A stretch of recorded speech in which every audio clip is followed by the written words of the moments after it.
So I'm Karen Glass, and I'm talking today with Ann White. Hello, So, this is Anne White. hi, Ann. Chris, the two of us have been blogging for several weeks now about Volume 5, Formation of Character, and we wanted to have this little chat about, you know, some of the things that we think about Volume 5 and some of the ideas that are in it, just as a kind of companion to that blog series in which we have a little more time to go into depth in the blog posts, but it's always fun to chat. So thanks for recording with me. And thank you. Yeah, it seemed a little sad to just kind of drop it right at the end without trying to finish it up. Right. So thank you for tuning in and listening with us. All right. So let's just go ahead and, well, we titled this series Take the Fifth. And I mean, there was a reason for that because it's the most neglected of all the volumes. It's probably read by fewer people than anyone else. If you've got some well-worn volumes in your collection, there's a good chance that volume 5 is still pretty clean, right? Yeah, I think that's true. So, okay. So why do you think? Why do you think people don't really? Yeah. Well, first of all, it's big. It's it's thick. Um, Oh, that's right. It's like over 400 pages. yeah, um, and when you flip through it, it just looks more difficult, and it seems to be, which it is in some ways. It seems to be a bit of a mishmash of stuff. When you read it, you start to, if you go through the whole thing, you start to see some really interesting connections between the parts. But for at first glance, it looks like there's a story about a little girl, and then there's a whole bunch of quotes from Goethe, and then something about a headmaster, and then a bunch of book reviews. Oh, right. And the title with the chapter titles is German. And what is In that all German, and yeah, lots of quotes from novels we haven't read, and it just doesn't seem as relevant, especially when you're looking for homeschool help. So Right. And in that sense, it's less practical for what we would think of as the academic education part of a Charlotte Mason's philosophy. It's more relevant to the parenting and child rearing aspects of her philosophy. in a sense, although I think there's at least one point where I got to the end of a chapter on what looked like it was going to be child rearing, and all of a sudden I was back in educational principles, and it was wow. There's Yeah, well, that's um, true. That's true. This. yeah, So anyway, so our reason for doing the blog series at all is because we wanted to get people a little bit excited, a little bit interested in reading this volume. And one of the things that I want to say about this volume, because a lot of people do start it, and they start at the beginning, as you would do with any book, and they're reading straight through those stories. And it begins to feel a little repetitive, and it's really easy to get bogged down. And a lot of people give up and never get past that part one. And so, one of the things I want to make sure we say here, I said it on my website as well, but you don't have to read this book in order because everything in it, most of the chapters appeared as standalone articles in the Parents Review.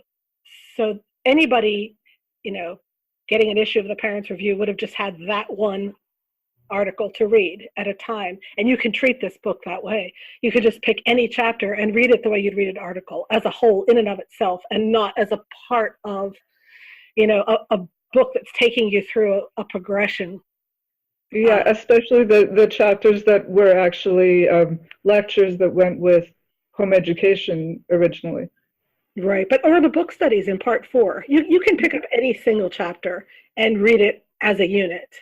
I mean, Yeah, if you read the whole volume, you'll see the connectedness of it, but you yeah. don't have to read it that way. You No, no, no, you don't. can so you can take it up and you can just dip in whatever looks interesting and just pick one chapter and read that. And it's like reading a magazine article or an essay. It's a single unit. So you can treat it that way and you don't have to get bogged down. So that's the way that it's organized. So let's just go ahead and start at the beginning and talk through, spend a few minutes. We're not planning to make this a real long conversation, but talk through those 4 parts. So part 1. I'm going to let you talk about part 1, as I said. What's that? Oh, Right. All right. Part one. Well, part one is a whole collection of, um, I said in the blog post, kind of interventions and case studies of character related difficulties, going from examples from early childhood right through teenagers and adulthood. Okay, so I'm just going to go ahead and point out that I saw that later. The first time I read through those stories, I didn't realize they were in chronological order. Like they started with the youngest children and then they go clear up to adults. And so I like what you call case studies. That's great because it gives you an idea of how those interventions can work at every different level. Well, I like that you said that how it can work, and I think that's actually really important because let's say you said that you start reading the book and maybe you get stuck in the first chapter or two, and you think, oh well, there's a story about a little boy who's having temper tantrums, and this is a manual, this is a 1, 2, 3 of exactly what you should do for a child who's having temper tantrums. And you kind of expect that this is, this, okay, if I do this, A then B, and this is what Charlotte Mason says you should. And actually, when you read through the chapter, that's not exactly what's going on. Yes, it is, but there's more going on than it's not behaviorism, it's not manipulation. There's actually it's allowing a very young child to have the experience of being able to change his mind or move his mind away from something that would be destructive, allowing him to have that experience. And I said in the blog post, it was a bit like Hand Over Hand. And the reason the two children that are right at the beginning of the book are the only two I think that they really talk about that seem to need that extra guidance or extra almost, I'll help you do it until you're ready to begin to do it for yourself. Right. This is really all about the will, right? I mean, this is where the will plays a huge role in this. Yeah, but they're not there yet. These first two children, they're not there yet. Right. So they need help until their own wills are strong enough to. And exactly. And there's a lot on the parents. There's an awful lot on the parents at this point, and that's the story about Guy and his tantrums. That it actually it's very, very, she's very demanding on the parents in that story. The parents and the nurse, they have to follow this prescription exactly, to make this happen for the child. But she kind of hammers it in that this is going to be a key to letting the child have the power of choice, if that makes any sense. Being able, not continuing to decide for the child, but allowing the child to have the power of choosing, which is huge, as a lifetime formation of character thing. Absolutely. This is one of the things where I feel like sometimes parents get a little off course because Charlotte Mason expects so much of them with that age of children.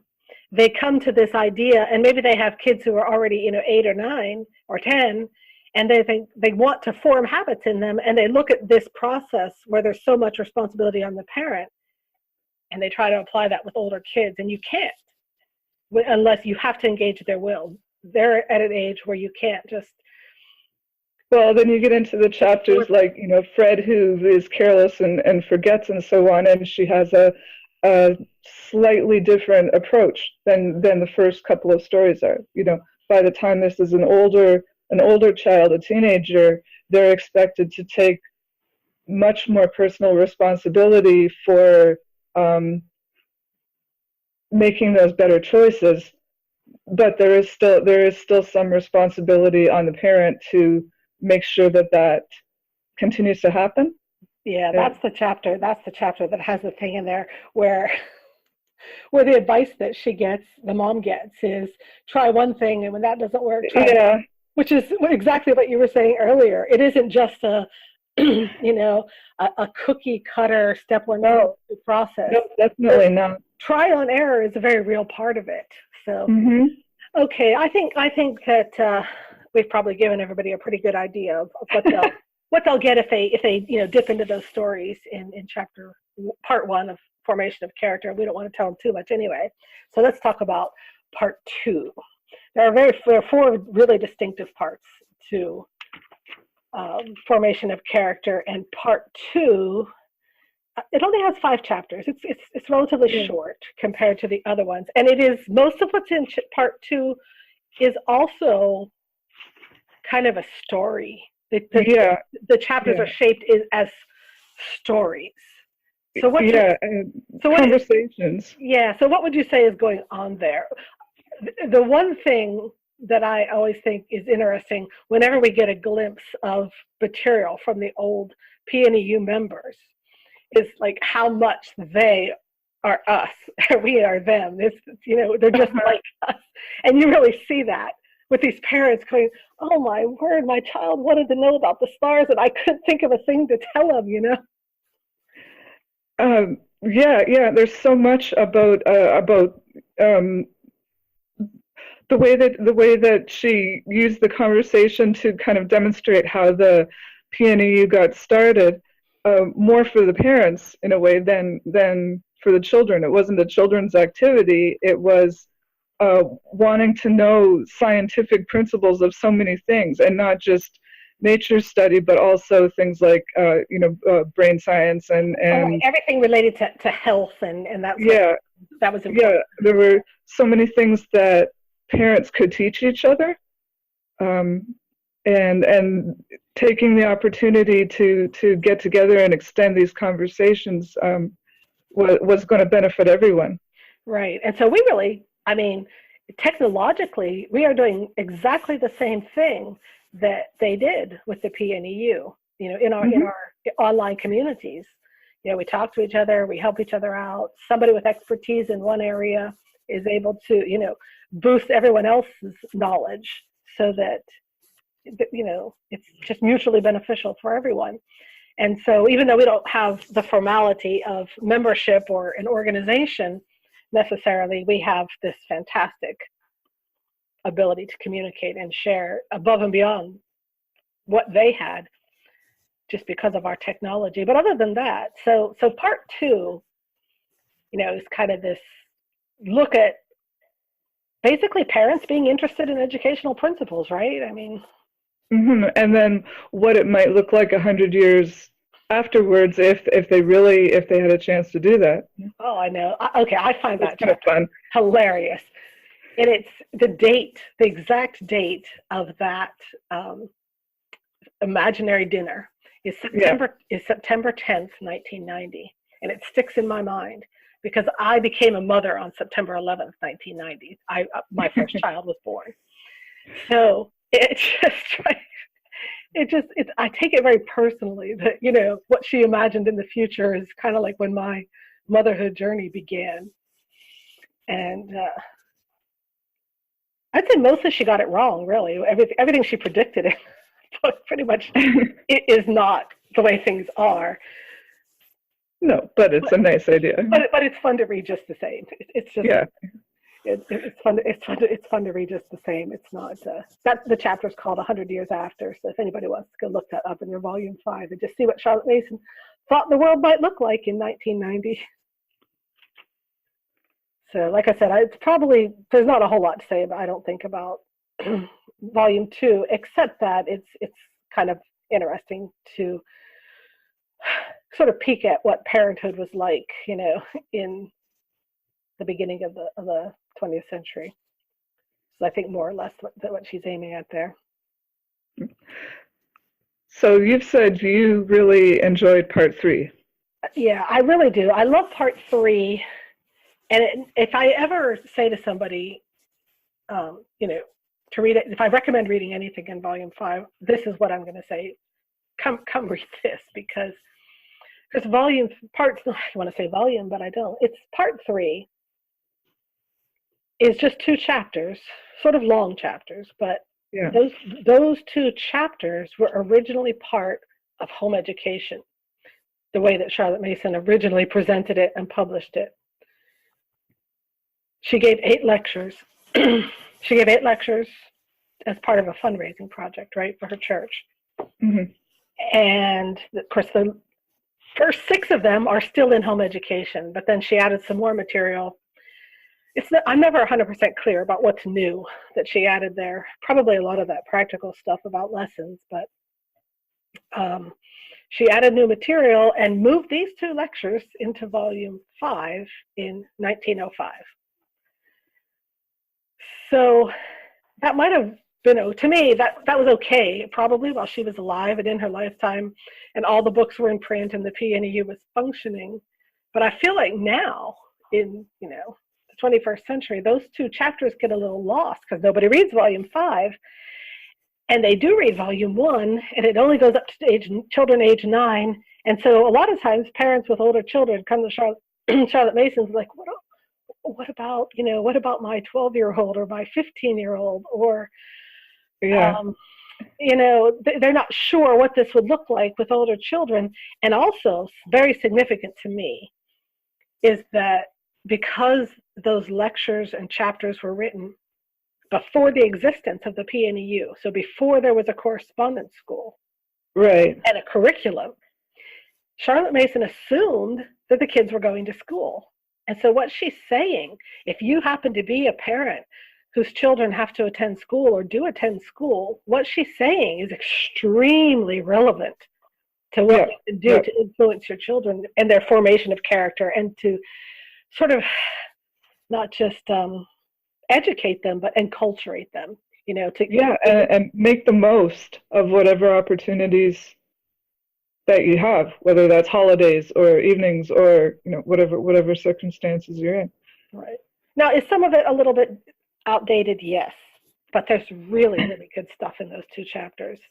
Yeah, and I find the fact that, especially the Young Maidens at Home, it being so outdated in a way actually makes it very useful in terms of the formation of character and the whole question of what education is about, because you can kind of almost take it as a case study, something that doesn't exist culturally for us anymore, about girls of a certain social standing who were probably thought to be, were graduated and from their school, and were probably thought college wasn't an option for them. Yeah, so they were, maybe waiting around to see if they might get married in a couple of years. So the question that she's able to ask there is, well, what was all that schooling about, if she's not necessarily going off to work, although she does talk about that as well. She actually has some very forward thinking ideas on that, and she's not necessarily concentrating on the idea that you're getting ready to have a husband. I mean, although it comes in a little bit too. She really focuses right in, especially towards the end of Young Maidens at Home, on the character and the life-changing possibilities for the girl herself. Right. What's it all about for her? And not in a self-centered way, but in a, what use are you going to be to the world kind of way. Right. All of the careers. It's actually very exciting.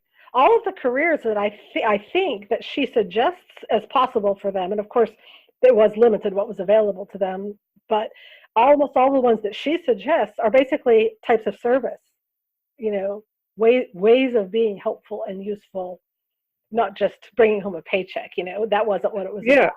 And she definitely, she gets into the, it's not all about the utilitarian aspects of, okay, so because of this cultural idea that, if she had been writing the chapter about young men, there would have been much more necessity at that time for her to bring in the idea of, well, you're having an education because it's going to prepare you for a career and, sport. So it's actually it's very useful that she focused the ideas on the girls. because it allows us to say, we know it's not true, especially for us now, that they may not be at home or dependent for so long, but it does allow us to bring in that question of, well, what's it all about? What is all this? What is education? What is, what are we here for? What are we doing? Right. I know that, and the idea of taking personal responsibility really plays a big part, I think, in that chapter as well. Where Charlotte Mason is suggesting that they are, even though they don't have to work, that they shouldn't just fritter away their time, that they should take responsibility for doing something, useful and healthful and, intellectual, different parts of their day, doing different things as a preparation for maybe eventually being a wife and mother, but not necessarily. Just because that's the way that a person should behave, right? Yeah, exactly. It's a great pattern for any kind of a life. Education is a discipline, Yeah. Education is a life. Right. Sure. So it plays in well. I really like these two chapters, and I do feel that if you never read any other part of Volume 5, you should read these two lectures, because they're a natural extension of the ideas that you would read. It would actually be very natural to read Home Education and then read these two chapters. That would be like where they fit in the overall progression of Charlotte Mason's thought. So anyway, that's what I would recommend for part 3. So I guess does that mean we can go on and talk about part 4? Yeah. Because that's my favorite. You have to. It's not your favorite. That's okay. I'm so glad that we ended up doing this blog series together, which is kind of funny, right? Because we came up with this idea relatively independently. I read Volume 5 in the second part toward the end of 2018, and it was just kind of in my mind to do a blog series about Volume 5, and then I discovered you were reading it too, and we're thinking about blogging it. So I'm really glad that just sort of worked out this way, because we have different favorite parts and different perspectives that I think are just kind of makes our collective series have a little more depth to it. And for some, let's be honest, for some people, that's all the Volume 5 they're ever going to get. I don't think that our blog series is going to change its status as most neglected volume. Maybe not. But at least doing this will give people, you'll know what's in there. Whether you ever have time to go read it or not, you'll know what's in there when the time comes. So I really like part 4 of Volume 5, because it's just like this. I don't know. It's like Christmas. There's all these different packages under the tree, and you just don't know what's going to be in there. You've got to open them up and find out, because every chapter is a book study. That's kind of her foundation, although let's be honest, Charlotte Mason wanders from the point sometimes. But she starts with, the idea that she's looking at a book, a particular book, or sometimes a real person. Like Goethe is a real person, although she's discussing something of his that was autobiographical. Right. It is a book she's discussing. It's just not fiction. Yeah. And then she looks at some of these novels, one of Plato's dialogues, and she just kind of dives in, ignores what she wants to ignore, and picks out educational principles and tidbits. Or really, she just uses books as a springboard to talk about whatever she feels like talking about. That's what I really think she does in these things. Yeah. I would agree with that, because you can almost skip through the quotes and things, and then after each quote she gets into one or another principles of training, principles of education, character formation things. It's almost like listening to a sermon based on a particular Old Testament story, and every verse, you're hearing about, maybe, this prophet did such and such, and this illustrates the idea that, and then, the preacher might, preach, and then now back to the story, and then this is what happened. And this, and that's kind of a lot the way she structures it. Right. Although as a, for readers of Volume 5, that's actually a good thing, because these aren't book studies in the sense that you're only going to get anything out of this if you also have read the book that she's talking about. That's actually irrelevant. I've read one of the books. Pendennis is the one that I've read. Of all the books that she talks about, that's the only one I've read cover to cover. And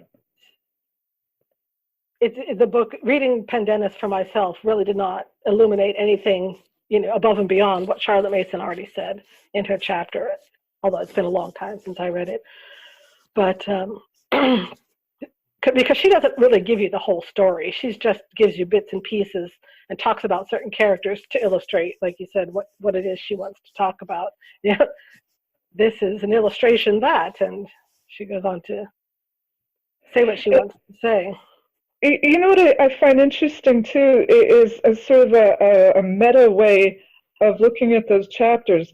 Like, first of all, you can think, all right, each of those chapters, for instance, the autobiographical stories, and some of the treatment of Pendennis, they're showing you that what you're taught as a child is very important. How you're learning your life lessons from how your parents treat you, how you learn to see yourself, and so on, right? So she's going through that detailed point by point, saying, look, this is how his mother, gave him the wrong idea or whatever. But on a kind of a different level, many times she'll talk about family reading, the importance of family reading, or personal reading, and the way we educate our conscience and so on. So it's kind of a constant reminder through there, like we don't want to use those books. Don't miss out on this stuff. You want to be reading. Yeah, exactly. And we don't want to use books in that way necessarily with our kids. We're not going to sit down. Let's say that we did decide for a project to read, a long Victorian novel. We decided to read in the evenings, to read, as she says, read, a little at a time. We don't stop after every paragraph and say, now you see, this is what we no. She almost apologizes for that. She almost apologizes for pointing the moral in this section, because she knows that's what she's doing. Yeah. So in this case, she's doing it on purpose. So she actually sort of half apologizes. Yeah. So because she knows that, in a sense, she's.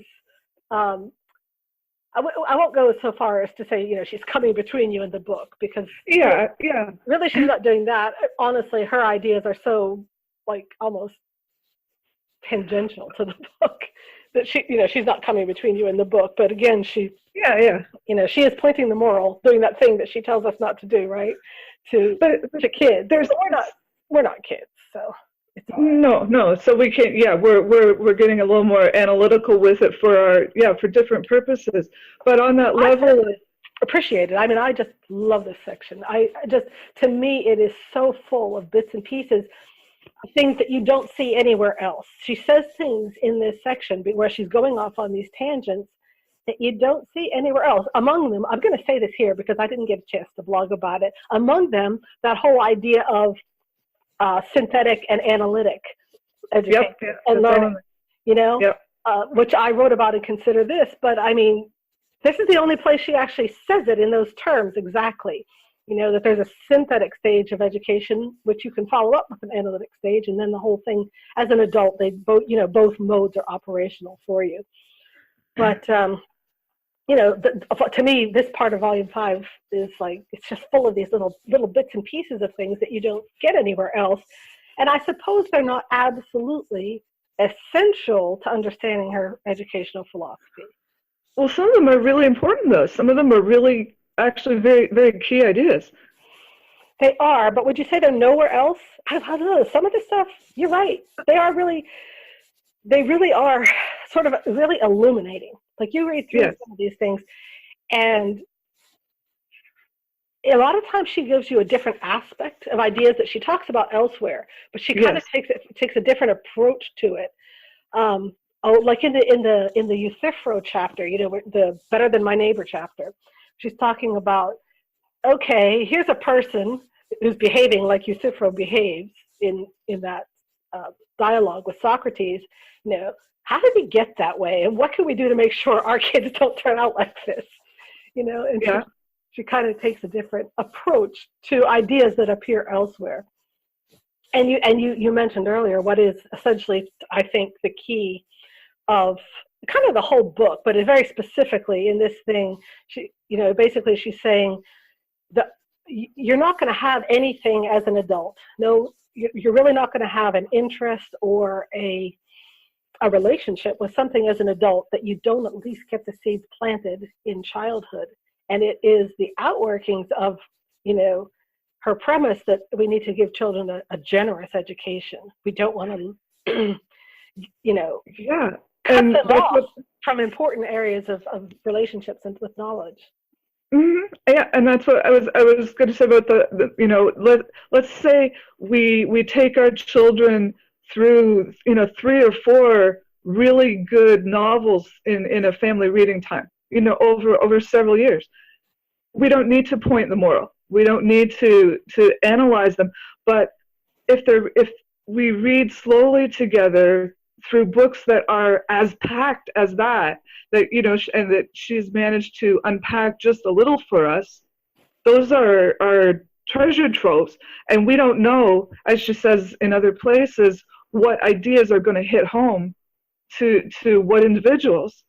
Right. But each of those books is so, and I'm not saying no, just read those two, the ones she's talking about, but no, any good book, any really good book is going to be so packed with stuff.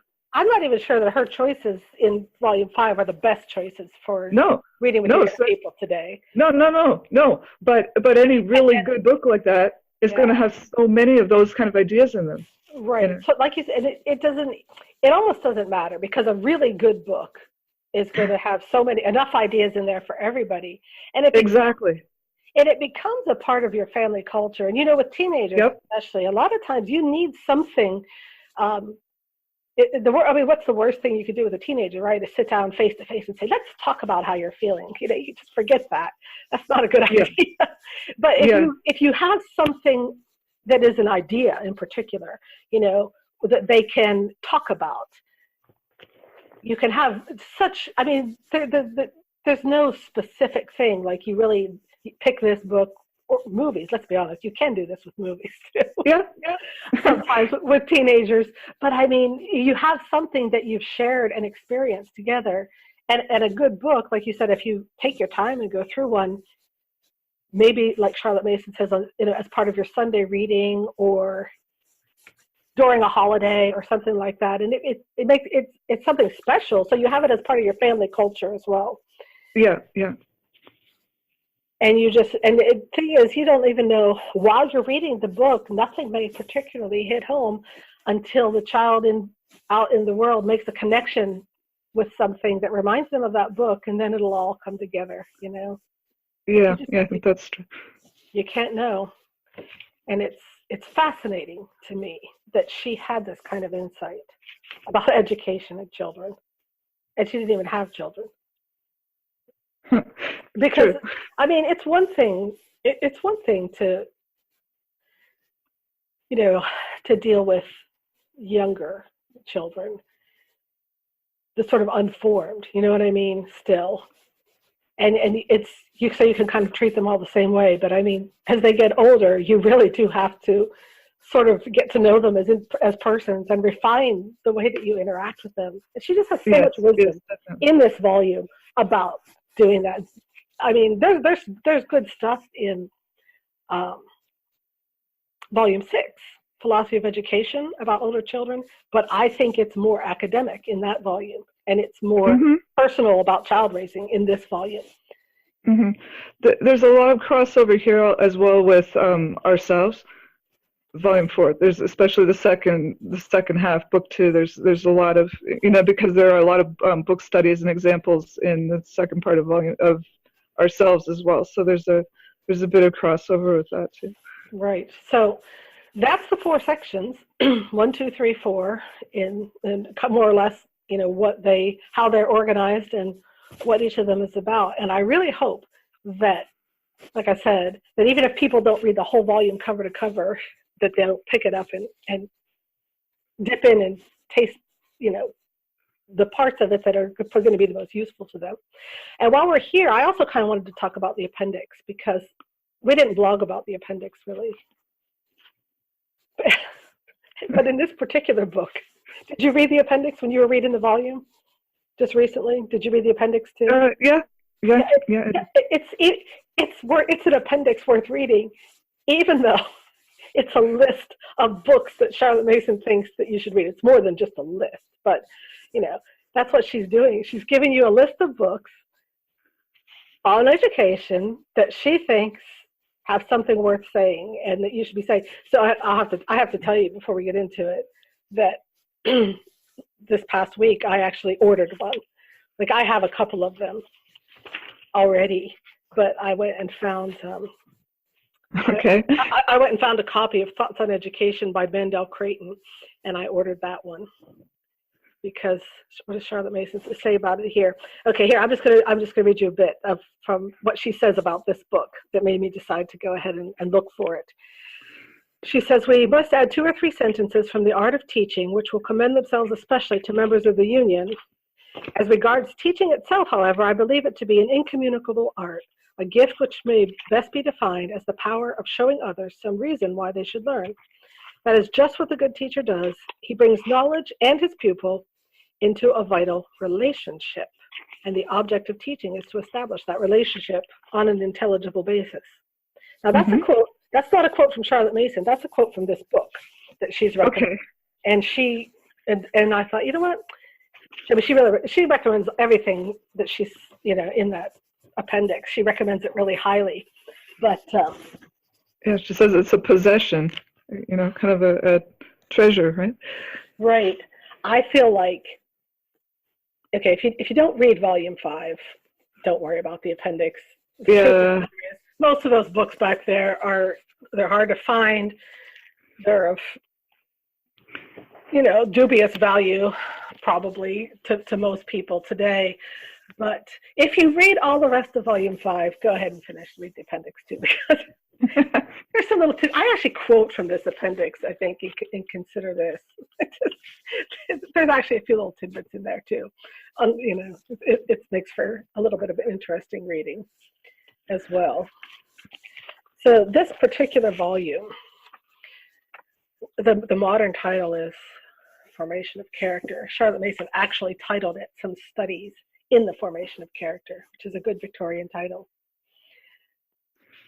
When I abridged Philosophy of Education, I retitled my abridgment as Mind to Mind.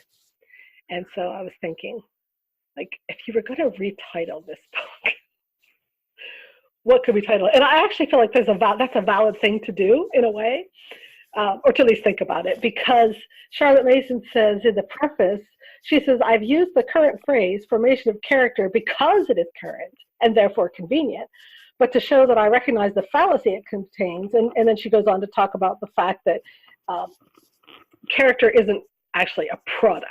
It's not like you have a lump of clay and you can just make anything you want out of it. And so in that way, formation of character is slightly misleading. Mm-hmm. But at the same time, as you discovered when you try to come up with an alternate title, there aren't many other words that you can use that will convey the idea. But I want you to share your idea that you came up with as a potential alternate title of Formation of Character that will speak to people in the 21st century. Yeah, well, my winter 2019 title would be The Life-Changing Magic of Smartening Up, which I only meant as a joke.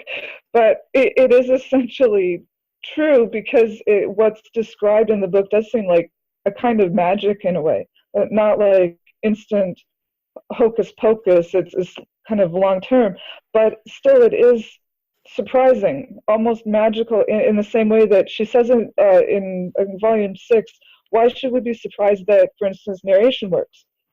If we're just doing what the natural laws of the human mind want and need, then why do we still find it surprising that it actually works?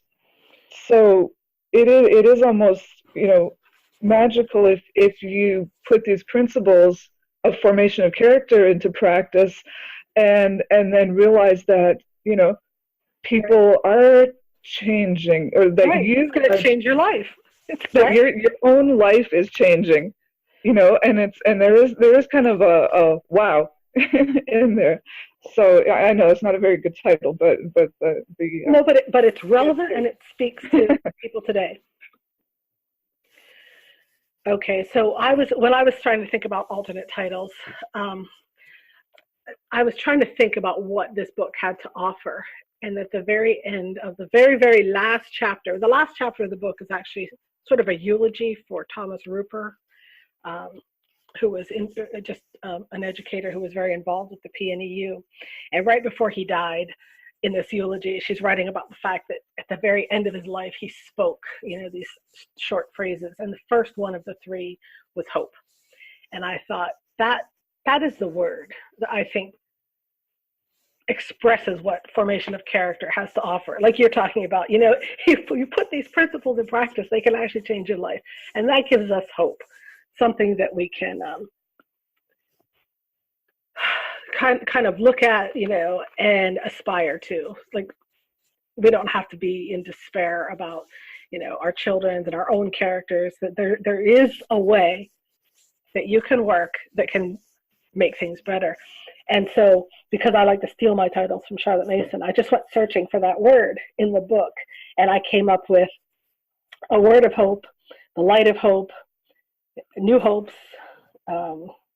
what hope for us. This is my favorite hope title, though. Hope to Rise Again. I like that. I like that one. Oh, hope and purpose. Yeah. So I like the idea. But then I found this other little phrase as I was flipping around through it, and I actually think it doesn't convey what the book is about as well, but it makes a cute title, and that's Mold and Modify. The expression is there somewhere, in the book, Mold and Modify. That's like, oh, that's a cute title. So even though I don't think it's the best, I think that hope is.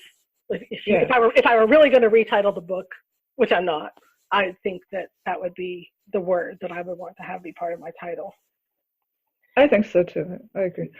Right, and well, that's what you said when you were talking about the life-changing magic. It's like, this is a way you can make a difference. So I hope that you've enjoyed tuning in and listening. Well, Anna and I talked about Volume 5. We hope that you'll read a little bit of it and that you've enjoyed our blog series. So thanks for tuning in with us, and we'll say goodbye. You too. You want to say goodbye? Bye. Okay. All right. We'll stop there.